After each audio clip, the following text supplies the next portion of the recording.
Olá a todos e sejam muito bem-vindos a mais um vídeo aqui do canal. Hoje, vamos mergulhar profundamente num dos episódios mais obscuros, controversos e reveladores da história recente da política e do sistema judicial brasileiro. O que trago hoje não é apenas mais uma notícia passageira que se perde no ciclo frenético das redes sociais. Estamos a falar de um caso que atinge o coração do poder, que expõe as entranhas de um sistema onde a alta finança e a cúpula da justiça parecem cruzar-se em corredores sombrios, longe dos olhos do cidadão comum. Preparem-se, porque o que vamos analisar hoje exige atenção, exige pensamento crítico e, acima de tudo, exige que questionemos as narrativas oficiais que nos são impostas diariamente.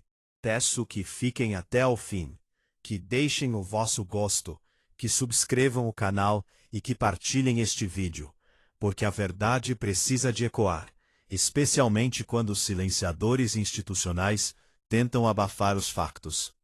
No centro do furacão mediático e político deste início de março de 2026, temos duas figuras que habitam mundos de poder colossal, mas teoricamente distintos. De um lado, Daniel Vorcaro, um banqueiro, empresário, o homem forte por trás do Banco Master, uma instituição que tem estado envolta em diversas polêmicas e investigações.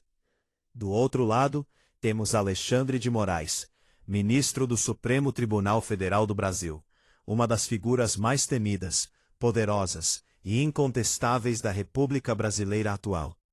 Um homem que concentrou em si um poder sem precedentes, sob a bandeira da defesa da democracia e do combate às chamadas notícias falsas. Mas o que acontece quando o guardião supremo, o inquisidor-mor das fake news, se vê subitamente envolvido numa teia de mensagens e escândalos com um banqueiro, no exato dia em que este último é preso? É exatamente isso que a imprensa brasileira revelou. E é sobre a gravidade absoluta destes factos que vamos refletir hoje. Vamos recuar e estabelecer a linha cronológica dos acontecimentos para que tudo fique absolutamente claro. O escândalo rebentou graças a investigações jornalísticas de veículos como O Globo, pela pena da jornalista Malô Gaspar, a Gazeta do Povo, o G1 e outros portais de renome. As reportagens trouxeram a público uma revelação estarrecedora.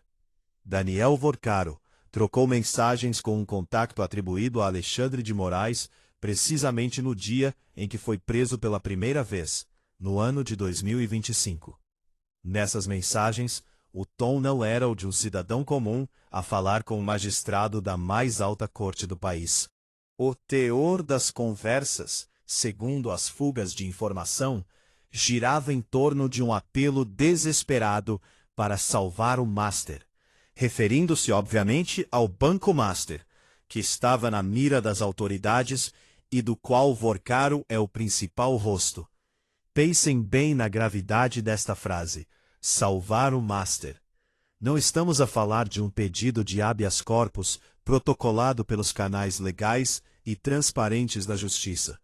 Estamos a falar de mensagens enviadas através de telemóveis, numa comunicação direta, quase íntima, num momento de crise aguda, onde um banqueiro prestes a ser encarcerado procura o socorro de um ministro do Supremo Tribunal Federal. Qual é a implicação direta disto? Num país verdadeiramente democrático, onde o Estado de Direito funciona de forma cega e imparcial, um juiz do Supremo Tribunal não tem no seu telemóvel o contato direto de banqueiros investigados, muito menos recebe mensagens destes a pedir salvação para os seus negócios bilionários. A separação de poderes e a ética judicial exigem uma distância profilática entre quem julga e quem é julgado, especialmente quando envolve o grande capital. O facto de um indivíduo como Vorcaro ter sentido que a sua tábua de salvação perante a iminência da prisão seria enviar uma mensagem a Alexandre de Moraes, diz-nos tudo o que precisamos de saber sobre a percepção de poder e influência que paira sobre Brasília. Ele não chamou apenas os seus advogados de defesa. Ele tentou contactar o topo da pirâmide, sugerindo uma crença inabalável de que o ministro teria o poder, a influência e, quiçá, a predisposição para interferir a favor do Banco Master. Mas, como era de esperar num sistema desenhado para se proteger a si mesmo, a máquina de contenção de danos foi ativada a uma velocidade vertiginosa. Veículos como o UOL e o R7 noticiaram rapidamente a versão oficial de defesa. O Supremo Tribunal Federal e o próprio Alexandre de Moraes vieram a público afirmar categoricamente que o contacto na conversa vazada com Vorcaro não lhe pertence e que as mensagens não foram enviadas ao ministro. A nota oficial tenta despachar o assunto como um equívoco, uma falsidade, ou talvez uma invenção de um banqueiro desesperado que estaria a falar com um impostor ou a guardar um número antigo. No entanto, nós, enquanto cidadãos com capacidade crítica, não podemos aceitar justificações institucionais como dogmas de fé. Temos de questionar. Se o contacto não era dele, de quem era?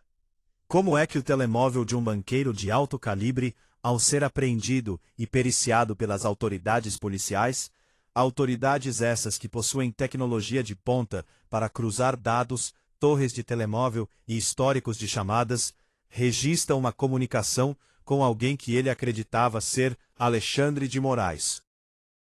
Será que Vorcaro, um homem astuto que gere milhares de milhões no sistema financeiro, estava a ser enganado e a falar com um perfil falso num momento tão crítico?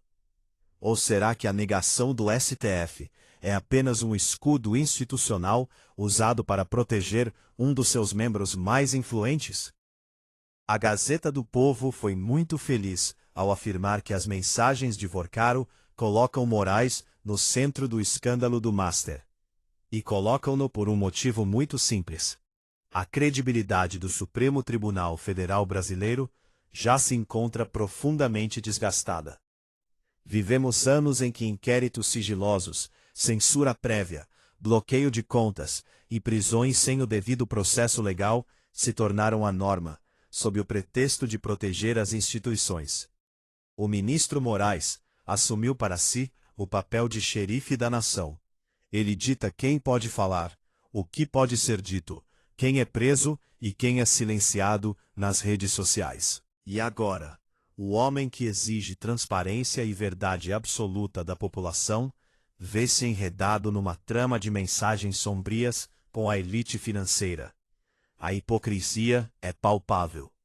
Se um político da oposição ou um cidadão comum tivesse o seu nome envolvido num escândalo semelhante, o seu telemóvel já teria sido confiscado, a quebra de sigilo bancário e telemático seria imediata e seriam conduzidos de forma coerciva para prestar depoimento.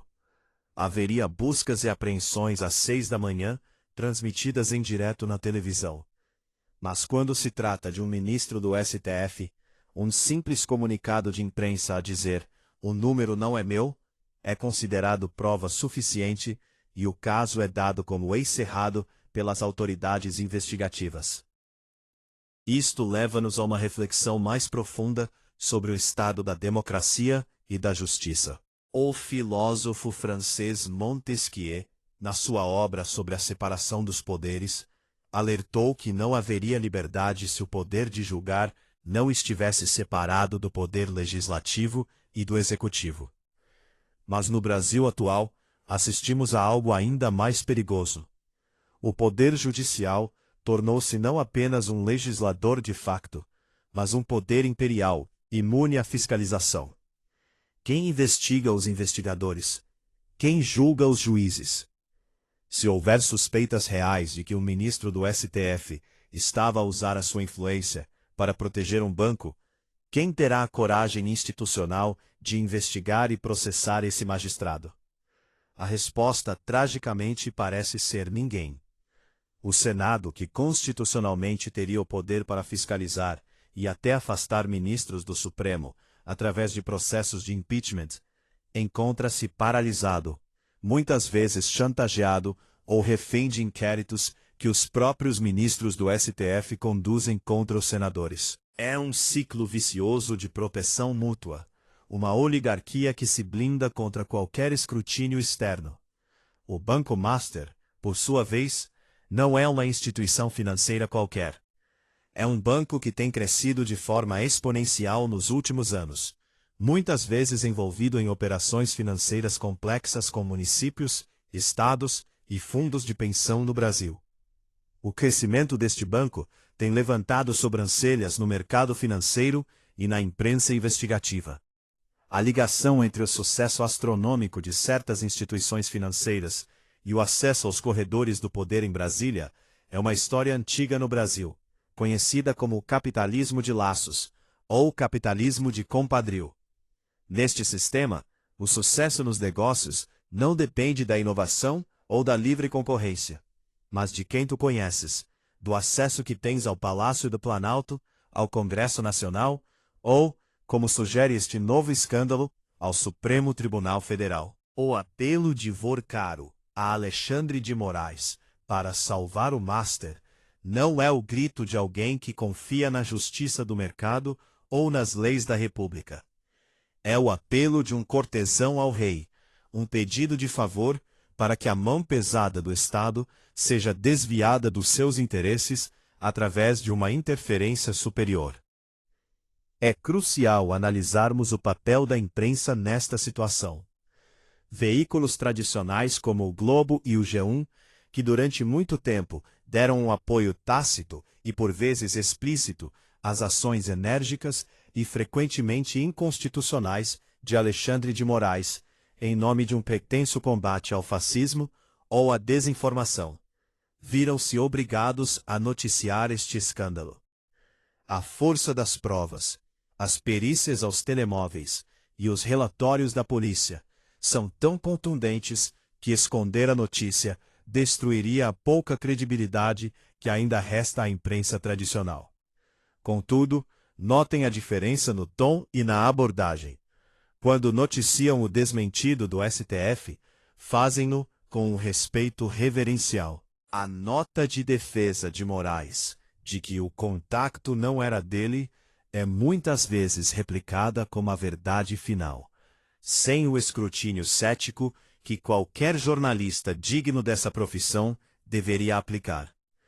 Nós devemos perguntar: a Polícia Federal, que é a mesma polícia que tem cumprido as ordens implacáveis do ministro Moraes nos últimos anos, terá a independência necessária para aprofundar a investigação sobre este contacto telefônico?